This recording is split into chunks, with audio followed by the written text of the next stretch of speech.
새해가 밝았습니다. 근데 몸은 새해로 달려왔는데 아직도 마음은 2025년 과거에 꽁꽁 묶여 있는 분 아니 계십니까? 앞으로 과감하게 담대하게 전진해 나가야 하는데 두려움에 사로잡혀 망설이며 전진하지 못하고 계시는 분 계십니까? 무슨 일을 시작해야 될런지 좌우를 둘러보다가 아무 일도 못하고 풀썩 주저앉아 쓰러져 계신 분 아니 계신지요? 언젠가 신년 벽두 뉴욕 중심부 맨하탄에 에이즈 환자들을 돌보는 시설 벽에 인생이란 무엇이냐 이런 주제로 그린 포스터 20장이 벽에 붙어 있었습니다. 거기 보면 인생은 기회다, 인생은 아름다움이다, 인생은 도전이다, 인생은 축복이다, 인생은 꿈이다, 사랑이다, 신비다, 노래다, 인생은 값진 것이다, 이런 많은 포스터가 붙어져 있는데 마지막 20번째 포스터에는 인생은 새로운 것이다, 지금 시작하라 라는 포스터가 붙여져 있습니다. 인생은 언제나 새로운 시작입니다. 인생은 출발하고 시작하는 사람들에게 언제나 선물로 주어지지요. 우리가 하나님의 사람이라면, 기도하고 무릎 꿇는 사람이라면 이 시간 분명 하나님께서 살아계셨기 때문에 감동을 주실 것입니다. 우리는 성령님이 주시는 감동을 따라서 지금 그 일을 막 시작하는 것이 인생입니다. 오늘 우리가 예배를 통해서, 특별히 부흥 사경회를 통해서 성령의 감동과 음성을 들으면 그거 꽉 붙들고 내게 주시는 말씀, 그래서 한 해 동안 희망의 발걸음을 내딛어야 하는 시간인 거죠. 내 마음속에 만약 새해에 성경을 가까이 하리라 라고 하는 감동이 있습니까? 그러면 새해 그때마다 하나님의 말씀을 통하여서 여러분 응답 받으리라, 여러분 결단하고 성경을 펼쳐 드실 수 있기를 바랍니다. 새해에는 내가 하나님 앞에 나아가 무릎 꿇고 기도하고 엎드리는 시간을 더 많이 가져야지, 그런 감동이 오면 그러면 기도하는 시간을 자르시기를 바랍니다. 내가 어떤 일이 있어도 난 올 한 해 하나님 앞에 예배 드리는 일만큼은 실패하지 아니하리라, 타협하지 아니하리라. 내가 이제 올 한 해 예배는 형식적으로 예배 드리지 아니하리라. 오직 예배 시간에는 다른 일 하지 않고 다른 생각하지 않고 행여나 핸드폰 만지작거리지 아니하리라. 시간 보고 있지 아니하리라. 하나님의 임재를 경험하리라. 그리고 예배 한번 생명을 걸어 보십시오. 그러고도 변하지 않는 사람이 있는지, 그러고도 여러분 성장하지 아니하는 사람이 있는지, 그러고도 하나님의 사랑과 인도를 받지 못하시는 분이 있겠는지. 특별히 올 한 해 내가 물질 생활만큼은 깨끗하게 한번 살아보리라. 감동이 있으십니까? 내가 직장생활, 사회생활하면서 편법 쓰지 아니하리라, 남 속이지 아니하리라, 내 작은 이익보다 하나님의 이름을 더 귀하게 여기며 행해나 나의 이런 모습으로 인해서 하나님 영광 가리우지 아니하리라. 내가 아무리 힘들고 어려워도 하나님 것은 하나님 것인데 내가 하나님 앞에 정직하게 11조 생활하리라. 내가 하나님 베푸신 은혜가 너무도 크고 많은데 내가 한 달에 살면서 감사할 조건도 하나 없단 말이냐? 내가 감사하는 삶을 살아가리라. 여러분, 하나님의 축복을 여는 열쇠요, 통로잖아요. 깨끗한 물질의 길 위에 하나님의 보호하심과 공급하심과 은혜는 반드시 따르게 되어질 줄로 믿습니다. 재정을 넘지 못하고서는 결코 우리의 영적 생활의 승리나 성장이나 여러분 하나님 앞에 쓰임받는다는 것은 쉽지 않습니다. 내가 가장 귀한 것이기 때문에 내가 가장 귀한 것 이상의 하나님은 더 귀하신 것이라고 하는 결단 없이 하나님의 성령의 감동이 있을 땐 철저히 순종하고 살아가는 것입니다. 새해에는 섬기면서 살리라. 교회 사역을, 그리고 세상에서 또한 나보다 약한 사람들을 돌아보며 섬기며 살아가리라. 그러면 이미 축복의 문은 활짝 열려지게 되어졌는 줄로 믿습니다. 여러분, 이렇게 순종하는 사람을 통해서 새 시대, 새 역사, 새 기적을 하나님 얼마든지 만들어 가시는 분이신 줄로 믿습니다. 하나님은요, 이스라엘을 통일 왕국을 건설하기 위해서 이새라고 하는 사람의 집에 그 많은 형제들 가운데 별로 눈에 띄지를 않는 목동 다윗을 여러분 감동하셨어요. 그래서 블레셋 적장 거인 골리앗을 물리치고 이스라엘의 통일 왕국의 왕이 되게 하셨습니다. 하나님은 애굽에서 종살이하는 당신의 백성을 가나안 땅으로 인도하시기 위해서 미디안 광야 장인의 집에서 머슴살이하던 그 모세를 감동시키셨습니다. 하나님은 어디에선가 하나님이 쓰시고자 하는 자를 늘 숨겨두셔요. 그리고 그 사람을 감동시키셔서 그 사람에게 순종하게 하셔서 오늘도 새 신년, 새 역사, 새 시대의 기적을 만들어 가시는 분이십니다. 무너진 예루살렘 성벽에 불타버린 성문을 수축하기 위해서 저 멀리 1200km 지배국 페르시아 제국의 수산궁에 있던 느헤미야에 하나님이 임재하셔서 감동하십니다. 느헤미야를 준비시켜서 하나님께서 그를 불러서 민족을 재건케 하시지요. 그래서 무너진 성벽, 불타버린 그 성문을 다시 수축하게 하십니다. 하나님이 오늘 당신을 감동시켜서 어떤 하나님의 역사를 감당하라 오늘 이 시간 말씀하시고 계신 것 같습니까? 인생은 자기 인생에 대한 해석으로부터 출발하게 되어집니다. 나는 왜 태어났는가? 나는 뭘 하기 위해서 살아가느냐? 여기에 대한 자기의 해석이 분명해야 하는 것입니다. 나는 아가페 교회 구역사역의 부흥을 위해서 새 가족들을 섬겨서 내 어깨 위에 잘 세우는 그 섬김의 사역으로 부름을 받았고, 나는 어린 영혼들, 다음 세대들 잘 양육시켜서 교회와 국가, 민족, 세계, 열방, 하나님 나라 복음 확장을 위해 존귀하게 쓰임받는 일에 내가 세워지기 위하여 나를 부름받았으며, 하나님은 나를 통해 우리 교회 중보 기도의 사명으로 살아간다. 모세가 산 위에서 손을 들면 이스라엘이 이기고 그들이 손을 내리면 적군 아멜렉이 이겼습니다. 공동체마다, 가족마다, 교회 안에 모세의 사명을 가지고 살아가는 사람들이 있어요. 이 사람의 손이 올라가고 있는 한 공동체는 승리하게 되어질 줄로 믿습니다. 이 사람의 손이 내려오면 공동체는 무너지게끔 되어져 있는 거예요. 어떤 분에게는요, 물질 얻을 권세, 재물을 얻을 수 있는 능력을 하나님이 막 부어주시는 분이 계셔요. 그래서요, 교회 재정의 10분의 1을 감당하게 하고 이 어려운 시국에 하나님의 역사를 이루어가는 일에 존귀하게 쓰임받는 분들 계시고요, 청지기적 사명을 충성스럽게 감당하는 분이 계셔요. 오늘 우리 아가페 재단의 올 한 해 우리 교회 재정에 한 사람이 막 그냥 70%, 80% 여러분의 가정과 직장에서 가장 존귀하게 쓰임받는 여러분이 되시길 주님의 이름으로 축복합니다. 여러분의 그 기업과 사업을 크게 일으켜서 하나님의 나라와 교회와 이웃을 섬기도록 막 하나님이 축복하시는 거예요. 그래서 나는 물질에 사명이 있어, 그런 분이 있죠. 하나님 앞에서 기도하십시오. 올 한해 어마어마한 은혜들, 생각지도 못했던 그 아이디어가 번쩍번쩍 떠오르도록 역사하실 줄로 믿습니다. 하나님께서 이상하게 사람을 붙이고 환경을 열어 제끼시고 막 길을 열어주시는 은혜를 올 한해 주실 거라고요. 천천히 쓰러지고 만만히 무너져 곳곳에서 신음하는 상황이 펼쳐져도 이런 사람들이 가는 곳마다 회사가 살아나는 거예요. 공동체가 회복되는 거예요. 손을 대는 곳곳마다 불이 붙는 역사, 큰 일들이 일어나게 되어질 줄로 믿습니다. 새해, 새 역사는 이 작은 감동에서부터 순종할 때 시작이 되어집니다. 하나님께서, 성령께서 여러분에게 감동 주시면, 오늘 이 시간에 부흥사경에 감동 주시면 인간적 계산과 편법과 판단하지 말고 깨끗하고 순종하는 마음으로 순종해 보십시오. 여러분이 이 시대의 주인공이 될 줄로 믿습니다. 새 역사의 문은 활짝 열어지게 되어질 줄로 믿으시면 아멘 하시기 바랍니다.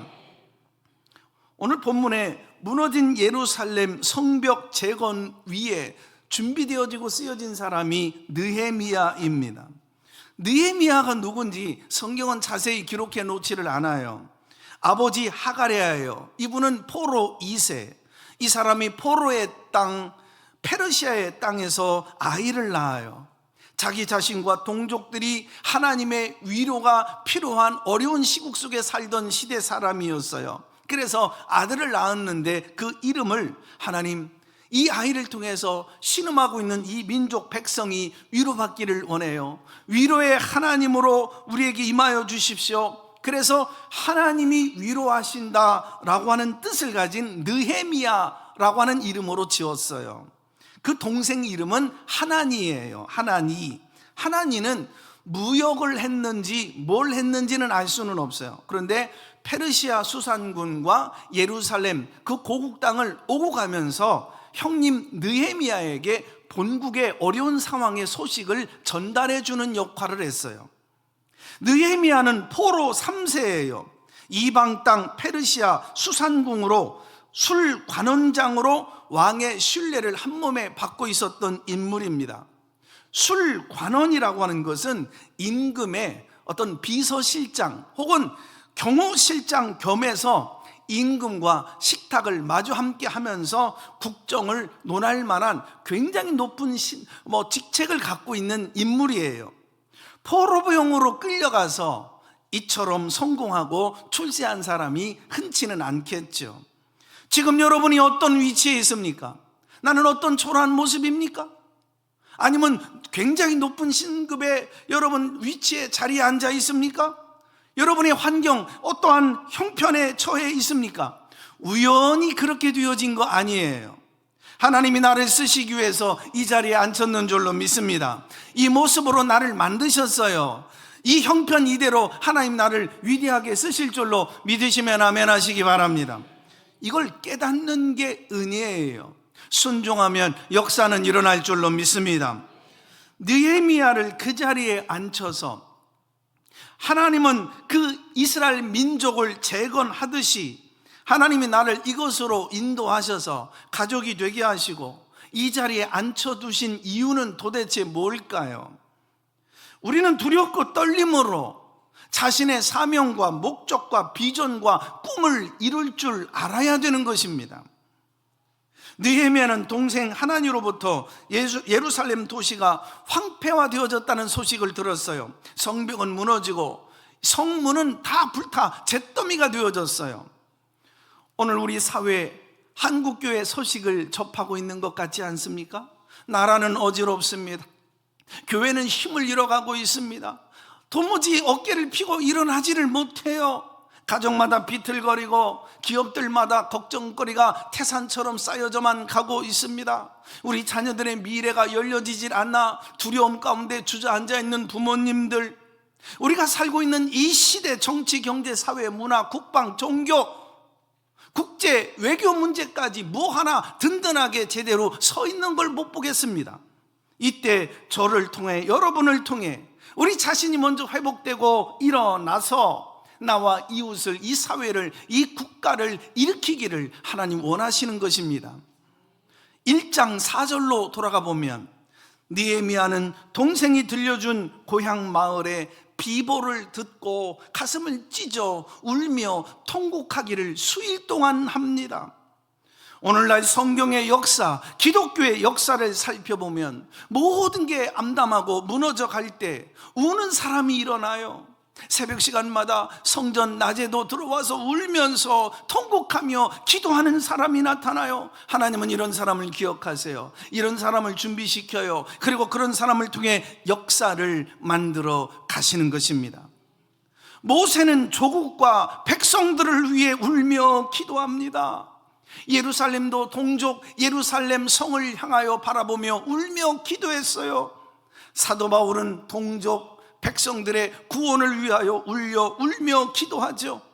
도산 안창호는 민족의 대운을 보며 기도합니다. 주기철 목사님은 신사참배로 더러워진 한국 교회를 부둥켜 안고 어찌할꼬 울고 또 울었어요. 운다는 건 도대체 뭘까요? 내 힘으로는 안 됩니다. 내 노력으로는 안 됩니다. 제 교만함을 용서해 주십시오. 하나님의 능력으로 이 모든 문제를 해결해 주십시오 라고 하는, 나를 비우는 철저한 결단의 기도예요. 지금 우리 사회에서 일제강점기 비통한 역사를 경험한 세대들이 점점 우리 곁을 한 분 한 분 떠나가고 계십니다.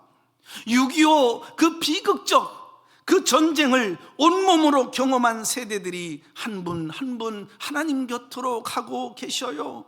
목숨 바쳐 나라를 지킨 사람들, 애국이 뭔지 몸소 실천하셔서 우리에게 보여주셨던 분들, 밥을 먹어도 밥을 굶어도 나라를 지키고 나라를 위해서 살던 사람들, 우리 곁에서 우리 사회에서 사라져가고 계셔요. 모든 애국자가 다 그리스도인은 아니지만 모든 그리스도인들은 다 애국자인 것입니다. 우리에게 주어진 시대적 과제가 있다고 한다면 나라를 사랑하는 일입니다. 여러분, 이 시간 우리가 울며 통곡하고 기도로, 금식 기도로 하나님의 이름을 부른다고 한다면 당신은 도대체 뭘 위해 기도하시겠습니까? 무엇 때문에 금식 기도하며 우시겠습니까? 뭘 위해 밥을 굶어가면서 기도하겠습니까? 나 혼자 잘 먹고 잘 살기 위해서, 편안과 안일만을 위하여서 살아간다면, 느헤미야, 여러분, 아무 일도 하지 않고 있으면 되는 거예요. 수상궁에 가만히 앉아서 동생 하나니아가 곡국에 어떤 일이 펼쳐졌는지, 야, 왜 내게 그런 거 알려주는데? 그러면 그만이에요. 적어도 느헤미야는 조국 건설, 시온성 재건, 하나님의 영광, 하나님의 나라, 내 인생의 목적과 사명을 알고 살았던 것입니다. 오늘 느헤미야가 통곡하며 하나님의 이름을 부르는데 하나님의 호칭이 대단히 인상적이에요. 화면을 보시면 느헤미야 2장 4절서부터 하늘의 하나님이라는 거예요. 하늘의 하나님은 크신 하나님이시다. 높으신 하나님, 긍휼이 많으신 하나님. 아닥삭스다 왕이 세계를 통치하고 지배하고 있는 것 같지만 이 아닥삭스다 왕과는 비교할 수 없을 만큼 크신 분이 바로 하늘의 하나님이시다 라고 기도를 합니다. 내가 당한 문제가 아무리 커도요, 또 중요한 것 같아도요, 죽을 것만 같아도요, 이 문제, 여러분, 하나님 앞에서는 먼지 한 톨에 불과한 거예요. 하늘의 하나님 앞에서는 이게 콧바람에 얼마든지 날아갈 수 있는 거라고요. 내가 당한 문제가 아무리 커도, 심각해도, 여러분 비틀거리고 우리의 삶이 꼬여도 하늘의 하나님 한 번만 만져주시면 오늘에도 당장 이 문제 해결될 줄로 믿습니다. 풀릴 줄로 믿습니다. 역사는 일어날 줄로 믿습니다. 기적은 일어날 줄로 믿습니다. 이걸 느헤미야가 믿은 거예요. 내 힘으로는 안 되니까 하늘의 하나님의 이름을 부른 것이에요. 지난 한 해 무엇이 무너지고 불타버렸습니까? 넘어지고 실패했던 그 자리에 아직도 낙심하며 주저앉아 누구 탓하며 불평하며 이 시간 한없이 고개 숙이신 분 계십니까? 내가 하나님 자녀라고 부르면서, 내가 하나님 사명자라고 말을 하면서 마냥 비틀거리고 비실거리는 모습, 미래에 대한 두려움으로 마냥 주저앉아 있는 이 모습은 하나님이 원치를 않으십니다. 하나님은 이 나라, 이 조국이 다시 일어나길 원하시는 거예요. 우리 한국교회가 어깨를 펴고 다시 일어나기를 원하시는 거예요. 우리 아가페 성도들이, 이 공동체가 다시 힘을 내서 일어나서 이 역사 앞에, 이 시대 앞에 사명 감당하기를 하나님이 기대하시는 거예요. 여러분의 가정과 자녀들, 기업이 세계 열방을 가슴에 끌어안고 일어나기를 기대하기를 원하시는 줄로 믿습니다. 지난 한 해 동안의 그 실패가 2020년 6년의 새 시대의 실패가 아니에요. 행여 교우들 가운데 시험 들어 넘어진 채 새해를 맞이한 분 계십니까? 이제 일어나십시오. 훌훌 털어보십시오. 달려갈 준비를 하세요. 영적으로, 세상적으로 실패하고 이제 살 희망이 없으셔서 막다른 골목 앞에 주저앉아 쩔쩔매며 새해 문을 여신 분 계십니까? 성공의 역사를 준비하시기를 바랍니다. 이 시대에 다시 일어나십시오. 희망을 가지시기를 바랍니다. 여러분, 오늘도 하나님이 여러분을 도와주시고 붙잡아 주실 줄로 믿습니다. 하나님 말씀하셔. 일어나라, 달려가라, 재건하라, 전진하라. 문은 열릴 것이다. 길이 열려질 것이다. 더 큰 길이 열려질 것이니라. 하나님이 여러분에게 주시는 말씀인 줄로 믿습니다. 느헤미야는 하나님 앞에 100일 가까이 눈물로 통곡하며 금식 기도합니다. 그리고 작정하고 임금에게 나아가요. 아무리 임금님과 가까운 사이라 할지라도 임금이 부르지 않았는데 임금 앞에 나아갈 수는 없었어요. 정말 급박한 일이 아니고서는 무작정 나가지를 못하는 거죠. 임금이 호를 내리면 문이 열리지만 호를 내리지 아니하면 옆에 있는 경호원이 찾아와서 칼을 들고 아무리 왕비라 할지라도 목을 치게끔 되어져 있는 상황이에요. 그래서 죽을 각오를 하고 임금을 찾아갑니다. 2장 4절에 보니까 얼마나 두려웠을까. 그런데도 여러분, 나아갔더니 왕이 내게 무엇을 원하느냐라고 묻는 거예요. 임금은 호를 들고 네가 어떤 용무가 있어서 내게 찾아왔느냐 말을 하라. 느헤미야는 자초지종을 얘기합니다. 그랬더니 그래, 가야지. 그러면 너 고국 땅에 갔다가 얼마만큼의 이후에 돌아오겠느냐? 필요한 게 뭐냐? 느헤미야가 누구도 나를 건드릴 수 없는, 어떤 길이든 저절로 열려질 수 있는 그 조서를 하나 써주시고 이만큼의 사람을 붙여주시고 이 정도의 재정력을 허락해 주십시오 요청을 하죠. 왕은 그러라 그럼. 느헤미야 2장 4절로 넘어가 보면 하늘에 하나님께 묵도하더라 그럽니다. 하나님 다 알고 계셨군요. 하나님 보고 계셨군요. 당신의 백성을 오늘도 버리지 아니하시는군요. 하나님이 내 기도를 들어주시고 하나님이 앞장서서 이 문제를 해결하고 계시네요. 하나님 살아계시는데 제가 하나님을 믿지를 못했어요. 새해에는 이런 엄청난 일들이 여러분을 통해서 일어나기를 주님의 이름으로 축복합니다. 축복합니다. 나는 걱정했는데, 나는 염려했는데, 나는 두려워했는데 하늘의 하나님께 기도하고 나갔더니 하나님이 이 모든 문제를 해결해 주신 거예요. 이미 하나님이 요리하고 계셨던 거예요.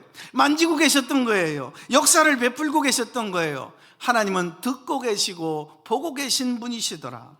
이 모든 문제를 하나님이 해결하여 주실 줄로 믿습니다. 하늘에 하나님께 묵도하고 살아계신 하나님께 감사했던 이 느헤미야, 그리고 임금의 지원장을 붙들고 고향 땅에 도착해 보니까요, 정말 이스라엘이 다 무너진 거예요. 황폐해진 거예요.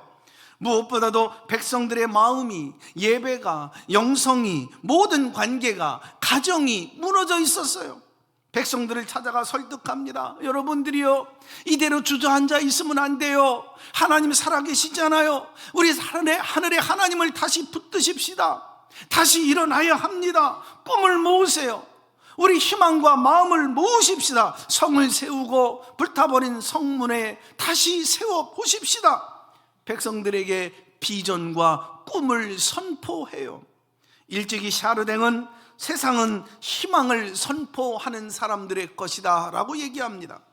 모든 사람들이 안 된다라고 할 때 되는 길을 발견하는 사람들에게 오늘 그 사람을 통해 하나님은 역사하시는 거거든요. 모든 사람들이 무너져서 절망하고 낙심할 때에 하나님의 희망을 붙들고 오늘도 일어서는 사람들에게 하나님은 역사를 맡기시는 줄로 믿습니다. 신앙생활에 어려움을 겪고 계신 분 계십니까? 새해에는 다른 일은 몰라도 신앙생활만큼은 여러분 허물어졌으면 일으켜 세워야 되지 않겠습니까? 신앙생활 계속 무너져도 될 만큼 여러분은 스스로 인생 책임질 수 있을 것 같습니까? 여러분이 첫사랑 잃어버리고 믿음 흔들거리고 예배 무너뜨리고 신앙생활을 흔들거리는데 하나님 앞에서 사랑받는 하나님이라면 그거 가만 놔두실 것 같습니까? 위협하는 거 아닙니다. 하나님 여러분을 사랑하기 때문에 말씀하는 거죠. 그래서 올 한해 내 무너진 신앙생활만큼은 바로 잡아보리라, 승리하고 말리라. 여러분 다짐할 때 주께서 도와주실 줄로 믿습니다. 사업에 어려움을 겪은 분들 있습니까? 낙심하지 마십시오. 다시 일어서세요. 인간관계에 어려움을 겪고 있는 분들 계십니까? 가정에 어려움을 겪고 계신 분 계십니까? 우리 가정 회복되고야 말리라. 희망을 붙들고 일어서십시오. 하나님은 역사해 주실 줄로 믿습니다.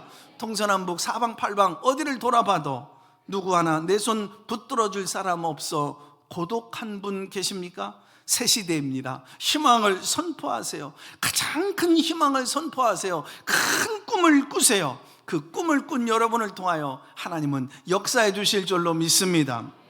느헤미야는 백성들에게 꿈을 주었어요. 일어나자고, 주저앉아서 어린아이처럼 징징 짜고만 있지 말라고, 다시 일어나서 시작하자고, 한국교회 일어날 수 있다고, 대한민국이 다시 새로운 날을 맞이할 수 있다고, 우리 자녀들이 세계로 뻗어나가 세계 열방에 가슴을 품고 성장해 줄 것이라고 꿈을 꾸고 일어나자고 선포합니다. 예레미야가 예루살렘에 도착했을 때 성문이란 성문은 다 불타버렸어요. 다 무너져 내렸어요. 어디서부터 손을 대야 할지 깜깜했어요. 그런데 오늘 3장 1절 본문으로 돌아와 보니 제사장들과 함께 양문을 제일 먼저 건축하더라. 세워야 될 문이 한두 개입니까? 그런데 그들은 무엇보다도 예배를 세웠어요. 무너진 제단을 세웠다는 거예요. 하나님과의 관계를 조율했다는 거예요. 하나님과의 관계가 틀어지고 나서 인생 잘 될 일이 있겠습니까? 영성을 세웠어요. 말씀을 세웠어요. 제사장들과 함께 양문을 수축합니다. 여기 우선순위에 문제가 있는 거예요. 따라서 해볼까? 예배는 내 인생의 우선순위 넘버원이다. 하나님의 자녀들은 잘 안 되고, 여러분 어둠이 짙이 깔려있고 겹겹이 어려움이 자꾸 몰려올 때마다, 모든 게 무너지고 허물어질 때마다 제일 먼저 무엇을 수축합니까? 여러분 나라가 어려워질 때에, 한국교회가 힘을 잃어갈 때에, 여러분의 사업이 어려움에 부딪힐 때마다, 가정마다 위기에 봉착할 때마다, 자녀들의 미래가 암담하게 느껴질 때마다, 역사의 그 앞이 한 길도 제대로 내려다 볼 수 없을 그때에, 여러분 내가 할 수 있는 일이 아무것도 없을 때 도대체 우리는 어디서부터 무엇을 해야 할까요? 제일 먼저 무엇을 우리가 손을 대어서 수술을 해야 한단 말입니까? 26년 우선순위의 넘버원은 양문을 수축하는 거예요. 예배를 세워 가십시오. 집안의 가장이 먼저 예배를 세우기만 하면 그 집안은 다시 회복되어집니다. 여러분의 살 길은 열어집니다. 다시 기도의 제단을 세워가세요. 말씀 붙들고 일어서세요. 예배가 세워지면 나라가 세워지는 줄로 믿습니다. 말씀 붙들면 민족이 비틀거리지 않을 줄로 믿습니다. 기도의 제단이 세워지면 우리 가정 세워지게 될 줄로 믿습니다.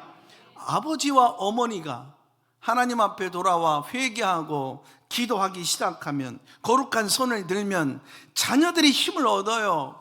그 아버지 어머니의 경건한 영성을 보고 자녀들이 순종해요. 아버지 어머니가 신앙생활 똑바로 하면 그 가정 경건은 세워지게 되어져 있어요. 미국의 청교도들은 미국의 아메리카 대륙에 도착하여서 제일 먼저 예배 제단을 세웠어요. 미국이 우주선을 발사했는데 고장이 났어요. 대통령은 전 국민에게 호소합니다. 하나님 앞에 나아가 기도하십시다. 주일 아침 우주선이 다시 수리되어졌어요. 세계 2차 대전 발발될 때 영국 왕실은 왕실 예배를 드리면서 윌리엄 템플 주교를 초청해서 설교를 들었는데 아주 유명한 말씀 하셨죠? 지금은 모든 국민이 예배를 해야 할 때입니다. 이 사회가 방황하고 우리 가정이 흔들거리고 갈등을 느끼고 있는 것은 돈이 없어서가 아닙니다. 하나님을 잃어버려서 그래요. 이 백성이 믿음을 잃어버려서 그래요. 예배의 영광을 잃어버려서 그래요. 형식적인 예배를 드리고 있어서 그래요. 하나님 받지 아니하시는 예배를 드리고 있어서 그래요. 하나님과의 관계가 세워지면 이 나라는, 우리 가정은, 우리 공동체는 다시 세워지게 될 줄로 믿습니다. 느헤미야는 수많은 문을 수축하기 전에 먼저 양문 제사의 그 문을 수축했어요. 지금 이 나라는 영적인 위기에 부딪혀 있어요. 영성을 다시 새롭게 다듬어야 합니다.